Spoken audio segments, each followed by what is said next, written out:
यहीं से ही वो टैक्टिकल शुरू हुआ कि किस तरह से। तो जब उन्होंने हमारे को देखा ऐसा, तो ही वो सरप्राइज टू सी जब मैंने ये वाला आंसर किया।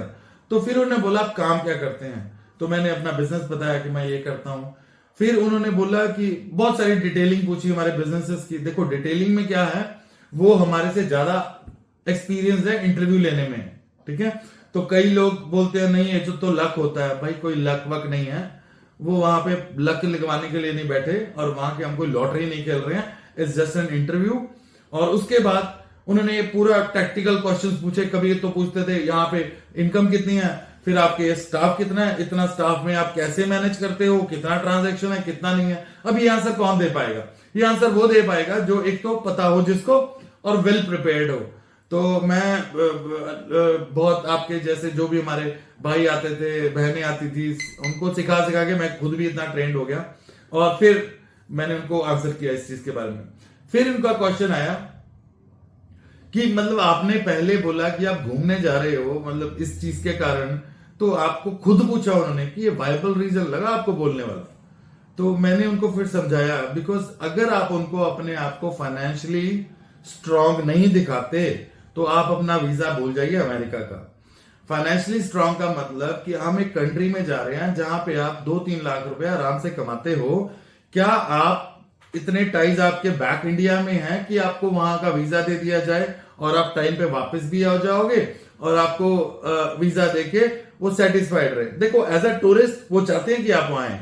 आप ये मत समझिए कि अमेरिका आपका वीजा रिफ्यूज करने के लिए बैठी हुई है, तो अमेरिका आपको वीजा देने के लिए बैठी हुई है। बट हम कई बार ऐसे प्रेपरेशंस करके जाते हैं, कई ऐसे क्वेश्चंस बनते हैं कि मेरे से 2-3 क्वेश्चन पूछे, मेरे को बस रिफ्यूज कर दिया।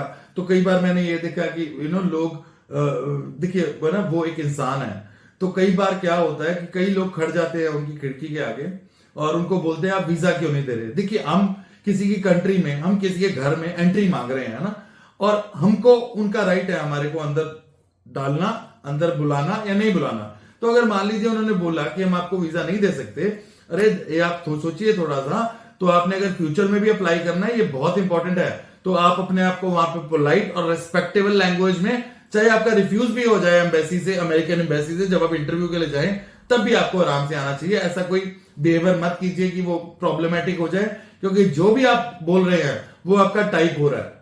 ओके, अगर आपका टाइप हो रहा है तो आप ये सोच के देखो कि उनको एक लास्ट में अपना एक कंक्लूजन डालना होता है। तो ये पहली बार मैं आपको बता रहा हूं, जब भी आपका वीजा ऑफर इंटरव्यू लेता है तो वो एक तरह से आपका कंक्लूजन डाल रहा होता है कि ये बंदा मैं इस कारण से रिफ्यूज कर रहा हूं या कर रही हूं। सो नेक्स्ट टाइम जब आप इंटरव्यू के लिए जाओगे तो आपका वो वाला रीजन नए वीजा ऑफिसर को डेफिनेटली दिखने वाला है।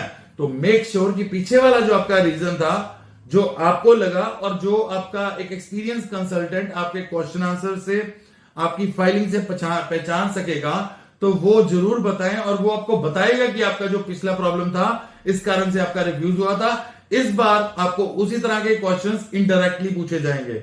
ये सीधा नहीं होने वाला, आप कहेंगे पिछली बार ये क्वेश्चन था, इसलिए बार ये क्वेश्चन आ गया। तो हो सकता है वो आपसे इनडायरेक्टली क्वेश्चन पूछे। तो मेक श्योर जो पीछे वाली प्रॉब्लम थी वो आपकी जरूर हल हो, नहीं तो नेक्स्ट टाइम फिर से रिफ्यूजल होने के चांसेस आपके ज्यादा रहेंगे अमेरिका के इंटरव्यू पे, जब आप इंटरव्यू पे जाते हो एम्बेसी में।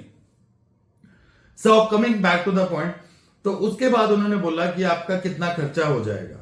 तो देखिए जब आप अपने खर्चे की बात करते हैं, वो आपके फाइनेंसिस पे भी डिपेंड करता है कि अगर आपको उन्होंने पूछ लिया कि आपका कितने पैसे हैं आपके पास ये ट्रिप के लिए, तो आई वुड से अप्रोक्सीमेटली अगर एक सिंगल बंदा है तो 8 से 10 लाख रुपए के आसपास का आपका बजट होना चाहिए जो आपने बताना है वहां पे, और करीबन 12 से 14 लाख अगर आप कपल में जा रहे हो तो इससे क्या होगा कि अगर हम उनको अपने फंड्स दिखाते हैं या बोलते हैं कि हम इतना खर्चेंगे वहां पे जाके, वो कंट्री है, वो कंट्री अगर आपको टूरिस्ट वीजा दे रहा है और आप घूम के आ रहे हो तो उनका फायदा है वाली कंट्री का। तो वो कंट्री अगर आपको वीजा देता है तो आप अगर वहां पैसे खर्चते हो तो आपके उस कंट्री के लिए कितना फायदा है, और वो वापस आके आप अपने कंट्री में खर्च के आ रहे हो तो वो उनका फॉरेन करेंसी बढ़ाता है। तो इसको फॉरेन करेंसी रिजर्व बोलते हैं, दैट्स एफसीआर। तो अगर किसी का फॉरेन करेंसी रिजर्व बढ़ रहा है तो उस कंट्री की तरक्की होती है। और आप देख ही रहे होंगे आजकल डॉलर का प्राइस अप्रोक्सीमेटली 86 पॉइंट समथिंग पहुंच चुका है, 30-40 के आसपास।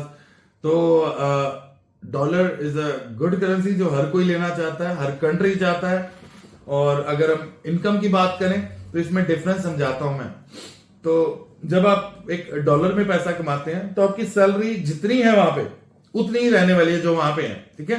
बट अगर वो इंडिया में ट्रांसफर करते हैं, फॉर एग्जाम्पल वो अगर $10,000 कमा रहे थे, जो पहले उनका आज से 1-1.5 साल पहले 7,20,000 होता था, आज वो करीबन 8,60,000 है। तो 1,40,000 रुपया एक्स्ट्रा इंडिया में आ रहा है अगर कोई आपका वहां से $10,000 ट्रांसफर कर रहा है या उसकी सैलरी है। तो वो वाला पैसा वहां पे नहीं बढ़ा, बट आपके इंडिया में आके बढ़ गया। And this is the thing जिसके कारण से अमेरिका भी एक डिमांड में बहुत जल्दी ज्यादा आने वाला है।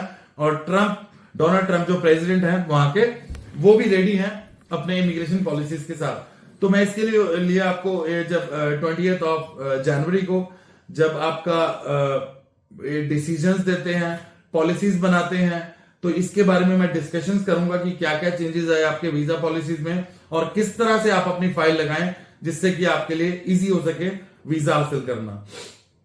Now coming back to the point, तो मैं वहां पे अब जब अमेरिका गया था तो मेरे को वहां पे सेकंड इन्वेस्टिगेशन के लिए लेके गए थे। तो